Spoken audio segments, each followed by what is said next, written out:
hanya Allah turunkan untuk umat Nabi Muhammad SAW. Catat ini ya. Dan saya belum pernah bagi dimanapun yang ini, yang versi lengkapnya.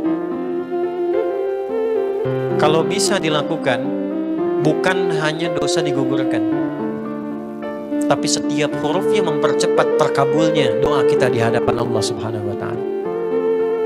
Ya. Ada 2 surah di dalam Al-Quran yang bila 2 surah ini dibacakan, itu setiap hurufnya dihitung bisa berpotensi menggugurkan dosa sekaligus mengabulkan doa-doa yang dimintakan. Sepanjang doa itu baik untuk urusan dunia akhirat kita. Kalau salah satu kurang baik, diperbaiki oleh Allah. Misal dunia baik tapi akhirat tidak, maka diperbaiki oleh Allah kepada yang lebih baik. Surat pertama Al-Fatihah, surah kedua Al-Baqarah. Ya. Sebelum doa baca tuh Al-Fatihah sama Al-Baqarah. Tapi Al-Baqarahnya tidak dari ayat yang pertama, kepanjangan. Cukupkan di ayat 285 sampai ayat 286, 2 ayat terakhir. Hadisnya sahih. Kalau mau dikuatkan, biasanya banyak ulama memasukkan ayat 284. Ada yang sudah masuk ke dalam Ka'bah di sini? Ini informasi saja. Dan 3 ayat ini, Al-Baqarah 284, 285, 286, itu ayat yang dituliskan di dinding Ka'bah. Itu yang saat berhala dikeluarkan, gambar-gambar dihapus, syair-syair diganti dengan ayat Quran sehingga jadi kain kiswah Ka'bah di luar. Itu ada sejarahnya. Yang di dalam pun dihiasi dengan hiasan ayat Al-Quran. Di antara yang dituliskan itu Al-Baqarah ayat 284, 285, 286. Intinya di 285 dan 286-nya. Tadi rakaat pertama yang saya bacakan dalam salat Isya. Hadisnya sahih. Itu spesial malaikat Jibril turun kepada Nabi Muhammad SAW mengabarkan kabar gembira siapa yang membiasakan membaca Al-Fatihah. Ya, kemudian 2 ayat terakhir di Al-Baqarah dari amanar rasulu sampai fansurna 'alal qaumil kafirin, tidaklah dia membacakan itu kecuali setiap hurufnya dijaminkan mengabulkan doa-doa yang dia mohonkan sepanjang benar doanya dan tidak diselimuti maksiat. Ini maaf ya. Ini saya minta maaf dulu nih. Kalaupun Anda benar doanya khusyuk sampai nangis, tapi ada selimut maksiat dalam permohonan doa itu pengabulannya mental lagi. Hadisnya sahih. Thumma dzakara rajula yutilu as-safara ash'atha aghbara yamuddu yadayhi ila as-sama' fayaqulu ya rabb faqala Rasulullah sallallahu alaihi wasallam anna yustajabu lidzalik famat'amuhu haram mashrabuhu haram malbasuhu haram wa ghudhiya biharamin fa anna yustajabu lidzalik. Rawahu Muslim. Nabi mengisahkan seorang lelaki menempuh perjalanan jauh.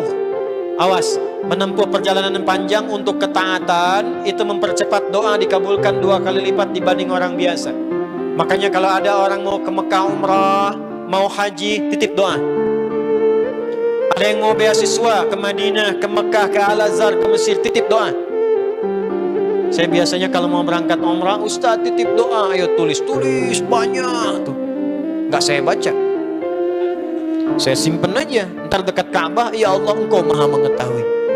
Ya, mohon kabulkan semua doa-doa ya dari teman-teman jamaah yang dititipkan dalam kertas yang telah mereka tuliskan itu. Simple Pak, daripada capek kita bacakan satu-satu.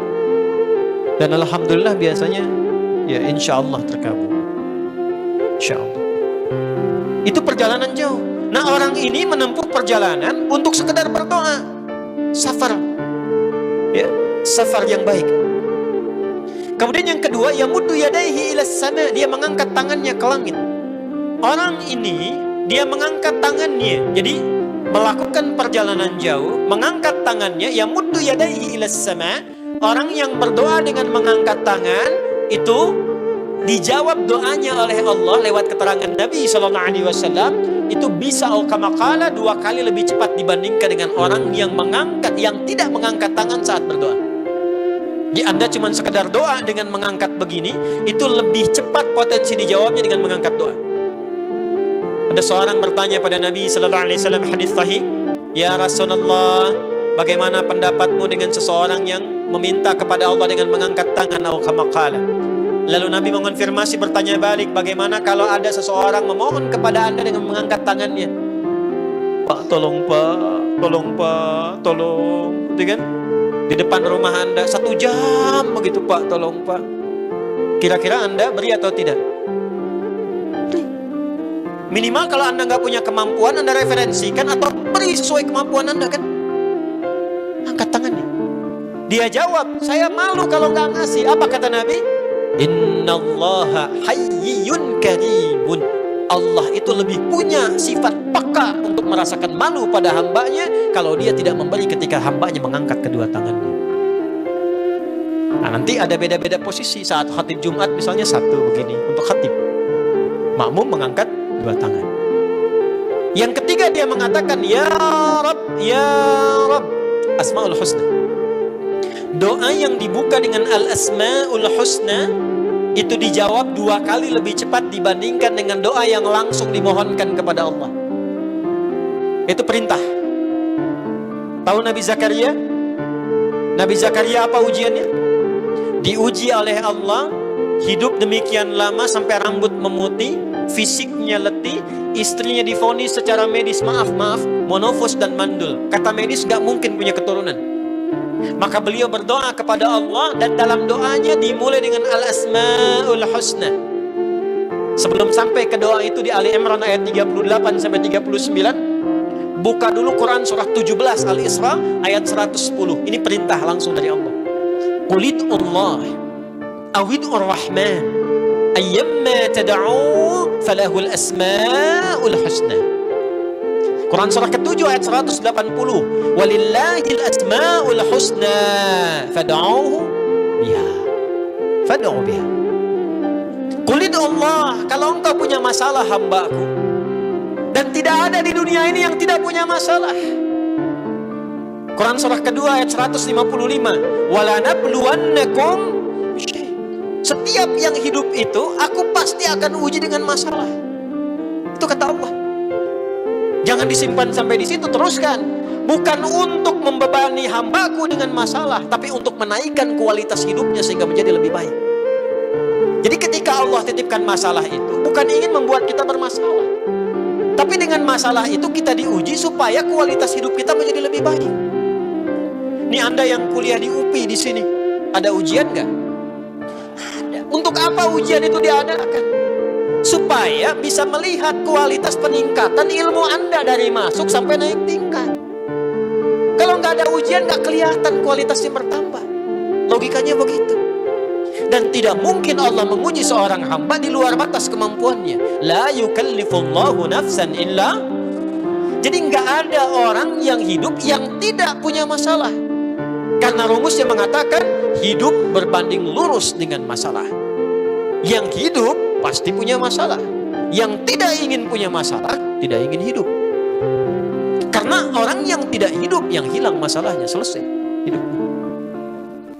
Baik, siapa yang tidak ingin punya masalah? Angkat tangan. Baik, siapa yang ingin punya masalah? Alhamdulillah. Baik, yang lain wallahu a'lam. Nah, kulit Allah kalau sedang diuji masalah, kan yang ngasih siapa? Yang nitipkan siapa? Yang punya solusinya siapa? Kalau Anda tahu yang punya solusinya Allah, kenapa curhatnya bukan kepada Allah? Kan tadi dicontohkan di Quran, kalau punya masalah curhatin ke Allah. Quran surah 12 ayat 86, sejak era Nabi Yakub, masalah di rumah tangga, anak bermasalah curhatnya pada siapa? Allah. Innama ashku bathi wa huzni ila Allah. Aku tuh kalau punya masalah sesedih apapun, curhatnya Allah. Bentangkan sajadahmu, curhatkan dalam sujudmu, tingkatkan takwamu. Wa may yattaqillaha yaj'al lahu makhraja. Quran surah 65 di akhir ayat yang kedua. Bentangkan sajadahmu, curhatkan, habiskan dalam sujudmu, keluarkan tangismu, sehingga bebannya jadi ringan. Walaupun solusi belum datang, hatinya sudah tenang. Yang diperintahkan panjangkan sajadahmu, bukan panjangkan statusmu. Kita sudah tahu ayatnya. paham ketentuannya, tapi kenapa prakteknya ditumpahkan di Instagram, di Facebook, bikin vlog di YouTube, hanya untuk curhat saja. Dan ironinya dalam hal yang demikian, tahu yang menyelesaikan Allah. Sekarang tambah bonus, aminkan ya.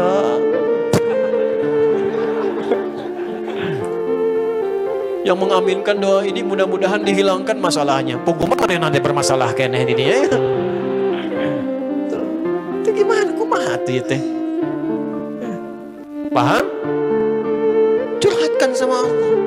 Nah, bagaimana mintanya? Sebut namanya ya Allah. Awinur Rahman. Kalau kita ingin minta lebih cepat, minta dengan kelembutan Ar-Rahman. Rahman itu bisa disebut namanya ya Rahman, bisa cari cara mintanya yang paling lembut, yang menyentuh. Allah senang dengan kalimat yang menyentuh. Misal ya. Kembali ke Nabi Zakaria tadi. Al-Quran surah 3 ayat 38. Hunalika da'a Zakaria rabbah qala rabbi habli min ladunka dzurriyyatan thayyibah innaka sami'ud du'a. Ya Allah, hamba-hambamu itu telah menghukumi aku dan istriku tak akan mungkin punya keturunan. Sedangkan engkau yang maha pemberi tanpa punya batasan.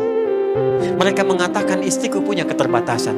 Maka aku memohon kepadamu yang pemberianmu tak ada batasan. Mohon ya Allah, anugerahkan keturunan dari sisimu saja ketika mereka mengatakan tidak mungkin itu punya. Sungguh engkau yang maha mendengar doaku ya Allah. Perhatikan, kalau kepada yang maha mendengar saja tidak terkabulkan, mohon tunjukkan kepadaku saat ini dengan cara apa lagi dan kepada siapa lagi aku mesti memohon. Itu dalam banget. Ya Allah, engkau perintahkan aku berikhtiar mencari kerja, aku lakukan. Engkau perintahkan mengeluarkan keringatku dengan cara yang halal, aku kerjakan ya Allah. Engkau perintahkan aku jauhi yang engkau larang, aku lakukan ya Allah. Sekarang aku telah berikhtiar dari sejak keluar, aku telah menunaikan sholat subuh seperti yang engkau maha mengetahui. Dan menjelang malam aku mengadukan bahkan di rumahmu ya Allah hanya untuk sesuap nasi bagi istri dan anakku dari yang halal itu. Aku telah melakukan apa yang engkau perintahkan, aku hanya memohon apa yang telah engkau janjikan. Kalau dengan semua ikhtiar yang aku kerjakan sampai detik aku bersujud di hadapanmu di rumahmu ini belum kau kabulkan, mohon tunjukkan kepadaku di malam ini ya Allah, dengan cara apa lagi mesti aku memohon kepadamu. Minta. Pernah enggak begitu?